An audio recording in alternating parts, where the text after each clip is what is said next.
로마는 어떻게 작은 도시국가에서 거대한 제국으로 성장했으며 무엇이 그들의 몰락을 가져왔을까요?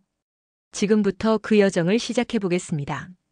로마 제국의 거대한 역사는 아주 작은 도시국가에서 시작되었습니다. 그 시작은 바로 로마의 건국과 왕정 시대입니다. 전설에 따르면 로마는 기원전 753년 티베르 강변에서 로물루스와 레무스 형제에 의해 세워졌습니다. 이 두 형제는 로마 건국 신화의 주인공으로 늑대에게 키워졌다는 이야기가 유명하죠. 결국 형제 중 로물루스가 자신의 이름을 따서 로마라는 도시를 세웠고 로마의 첫 번째 왕이 되었다고 전해집니다. 초기에 로마는 왕정 체제로 운영되었습니다. 총 7명의 왕들이 다스렸다고 알려져 있으며 그중 대부분은 에트루리아인의 영향을 강하게 받았습니다. 에트루리아인은 로마 북쪽에 살던 민족으로 초기 로마의 건축, 종교, 정치 시스템에 큰 영향을 미쳤습니다. 왕정 시대 동안 로마는 작은 농경 사회에서 점차 도시국가로 발전했습니다. 시민들은 왕 아래에서 다양한 계급으로 나뉘었고 귀족 계급인 파트리키 귀족층은 점차 힘을 키워갔습니다. 반면 평민층인 플레부스는 정치적으로 소외되었죠.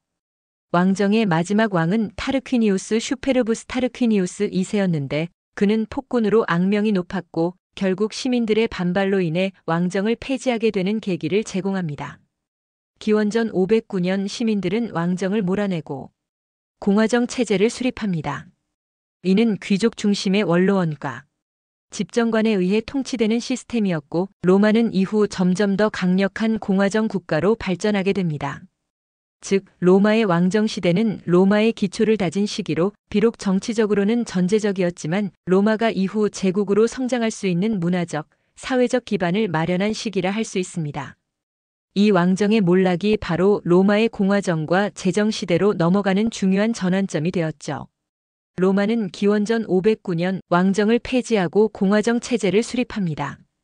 왕이 사라지고 대신 권력을 쥔 것은 원로원과 매년 선출되는 집정관들이었습니다. 공화정 초기에는 귀족층인 파트리키 귀족들이 정치와 군사 권력을 독점했습니다.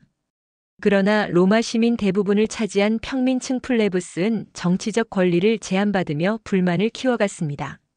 초기 공화정의 가장 큰 특징은 외부로의 팽창과 내부 계층 갈등이 동시에 진행됐다는 점입니다. 먼저 외부 팽창을 보면 로마는 이탈리아 반도에서 주변 도시들과 수많은 전쟁을 벌이며 영향력을 넓혔습니다. 특히 기원전 4세기 갈리아족의 침입으로 로마가 일시적으로 함락되었지만 그 충격 이후 로마는 더욱 군사력을 강화하며 중앙 이탈리아 전체를 장악하게 됩니다. 그리고 기원전 3세기 로마는 포에니 전쟁이라는 역사적인 대결에 나서게 됩니다. 로마와 카르타고라는 강력한 해상 제국이 세 차례에 걸쳐 대규모 전쟁을 벌입니다.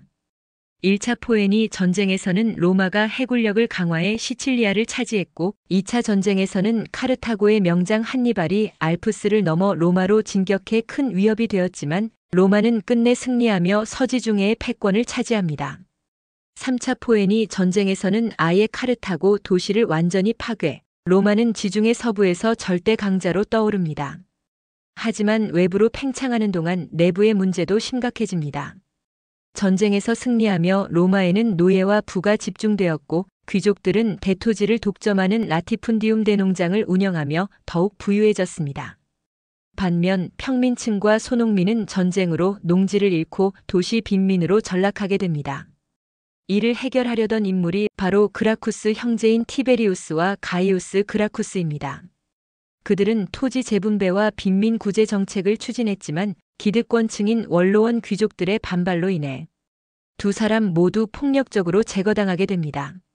내부 갈등은 더욱 심화되며 결국 군사 지도자들이 개인 군대를 통해 권력을 쥐기 시작합니다. 대표적으로 마리우스와 술라의 내전, 그리고 이후 율리우스 카이사르와 폼페이우스의 대립이 이어집니다. 즉 공화정 시대는 외부 전쟁을 통해 제국으로 팽창하면서도 내부적으로는 계층 간 갈등과 권력 투쟁이 심화된 시기였습니다. 이 모든 불안정 요소들은 결국 공화정을 붕괴시키고 제정 로마 제국으로 넘어가는 발판이 되었습니다.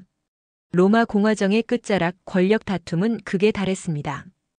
수많은 내전과 계층 갈등 속에서 한 인물이 떠오릅니다. 바로 율리우스 카이사르입니다.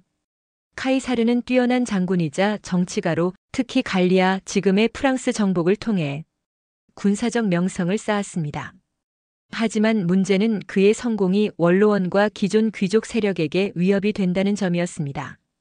기원전 49년 카이사르는 유명한 결단을 내립니다. 루비콘 강을 건너며 주사위는 던져졌다라는 말을 남기고 로마로 진격해 내전을 시작합니다. 이는 곧 폼페이우스와 원로원 세력과의 충돌로 이어졌고 카이사르는 승리를 거둔 뒤 사실상 로마의 독재자가 됩니다. 그는 정치적 개혁과 빈민 구제 정책을 추진했지만 권력을 독점하는 그의 모습에 불안함을 느낀 원로원 의원들은 기원전 44년 카이사르를 암살하기로 결심합니다. 카이사르는 브루투스 등 원로원 의원들에게 암살당하며 생을 마감합니다. 그의 죽음은 곧바로 새로운 권력 공백과 내전을 불러왔고 로마는 다시 혼란에 빠집니다. 이 혼란 속에서 떠오른 인물이 옥타비아누스, 즉 훗날의 아우구스투스입니다. 그는 카이사르의 양자였으며 정적 마르쿠스 안토니우스와 권력 싸움을 벌입니다. 초반엔 협력했지만 안토니우스가 이집트의 클레오파트라와 동맹을 맺으면서 로마 내부에서는 옥타비아누스 대 안토니우스의 대결 구도가 형성됩니다. 결정적 전투는 기원전 31년 악티움 해전에서 벌어집니다. 옥타비아누스가 승리하며 안토니우스와 클레오파트라는 패배 후 자살합니다. 옥타비아누스는 로마에서 최고 권력자로 자리 잡고 기원전 27년 원로원으로부터 아우구스투스 존엄한 자라는 칭호를 받습니다. 이로써 로마 공화정은 완전히 막을 내리고 로마 제국의 제정시대가 시작됩니다. 아우구스투스는 통치 초반, 외적으로는 공화정의 형식을 유지했지만 실질적으로는 모든 권력을 장악했습니다. 그는 정치, 군사, 경제, 사회 제도를 정비하며 로마의 평화와 안정, 번영의 시대인 팍스 로마나를 열게 됩니다. 즉, 율리우스 카이사르와 아우구스투스의 등장은 공화정의 붕괴와 재정의 시작이라는 로마 역사 최대의 전환점을 만들어냈습니다. 아우구스투스가 로마의 첫 황제가 되면서 시작된 시대, 바로 팍스 로마나, 뜻 그대로 로마의 평화라고 불리는 시기입니다. 이 기간은 약 200년 동안 이어졌으며 로마 제국의 정치적 안정과 경제적 번영, 문화적 전성기가 펼쳐졌던 때입니다. 먼저 아우구스투스는 행정개혁을 통해 기존 공화정의 틀을 어느 정도 유지하는 척하면서도 실질적인 권력을 자신에게 집중시킵니다. 그는 군대 개편, 세금 제도 정비, 법체계 확립 등 나라의 기틀을 탄탄히 다지며 황제 중심의 정치 체제를 확립했죠. 경제적으로도 지중해 전체를 하나의 경제권으로 통합하며 무역과 상업이 활발히 이루어졌습니다. 로마의 도로망은 모든 길은 로마로 통한다는 말처럼 전 제국을 연결했고 화폐 단일화와 세관 철폐로 경제 활동이 자유로워졌습니다. 문화적으로는 예술, 문학, 건축이 눈부시게 발전했습니다. 로마 원형극장, 공중 목욕탕, 수로 등 지금도 남아있는 웅장한 건축물들이 이 시기에 만들어졌죠. 문학에서는 베르길리우스의 아이네이스, 호라티우스, 오비디우스 같은 시인들이 활약하며 로마 문화의 황금기를 열었습니다. 군사적으로도 제국은 강력했습니다. 아우구스투스와 후계자들은 국경을 안정시키고 대규모 확장을 자제하며 내부 통치에 집중했습니다. 로마군은 제국의 치안을 유지하며 도로와 교통, 무역을 안전하게 보호했죠. 그러나 팍스 로마나가 영원하지는 않았습니다. 황제 계승 문제가 계속 불거졌고 귀족과 황제, 군대 간 권력 투쟁이 점차 심화되었습니다. 특히 후대 황제들 중에는 무능하거나 폭정으로 악명 높은 인물들도 등장했죠. 그럼에도 불구하고 팍스 로마나 시기는 로마 제국이 가장 찬란히 빛났던 시대로 남습니다. 로마의 도로, 법, 문화, 언어는 오늘날 유럽 문명의 기반이 되었고 그 유산은 지금도 우리 생활 곳곳에서 확인할 수 있습니다. 로마가 남긴 황금기의 유산은 단순히 한 시대의 번영을 넘어 인류 문명 전체에 큰 영향을 끼친 위대한 유산이라 할 수 있습니다. 로마 제국의 찬란했던 팍스 로마나가 끝난 뒤 제국은 점차 균열을 보이기 시작합니다. 특히 3세기 로마는 심각한 정치적, 경제적, 군사적 위기를 동시에 겪게 되는데 이 시기를 흔히 3세기 위기라 부릅니다. 가장 먼저 눈에 띄는 것은 황제의 잦은 교체와 정치적 혼란입니다. 2세기 후반부터 황제의 권위가 약해지기 시작했고 군대가 황제 선출에 개입하는 일이 빈번해졌습니다. 결국 군인 황제 시대라 불리는 혼란기가 찾아옵니다. 단 50년 사이에 20명 이상의 황제들이 교체되었고 그 대부분이 암살이나 쿠데타로 목숨을 잃었죠. 황제가 안정되지 않으니 제국의 행정과 통치도 제대로 이루어질 수 없었습니다. 귀족들과 군대, 황제 간의 권력 다툼은 로마의 정치적 기반을 크게 흔들었습니다. 경제적으로도 위기는 심각했습니다. 잦은 전쟁과 내전으로 인해 농업 생산은 감소했고 노예 공급이 줄면서 노동력 부족 문제도 심화됐습니다. 이에 따라 세금 부담은 커지고 화폐의 가치는 급격히 하락하며 인플레이션이 발생했습니다. 로마 시민들의 생활은 점점 어려워졌고 지방에서는 자립하려는 움직임이 나타나며 제국의 통합력이 약화되었습니다. 여기에 외부의 침입도 로마를 더욱 압박했습니다. 게르만족, 고트족, 프랑크족 등 북방 민족들이 로마 국경을 끊임없이 침범했고 동쪽에서는 사산 페르시아 제국이 로마의 영토를 위협하기 시작했습니다. 로마는 국경 방어에 많은 자원과 병력을 투입해야 했고 이는 제국 경제에 더 큰 부담으로 작용했습니다.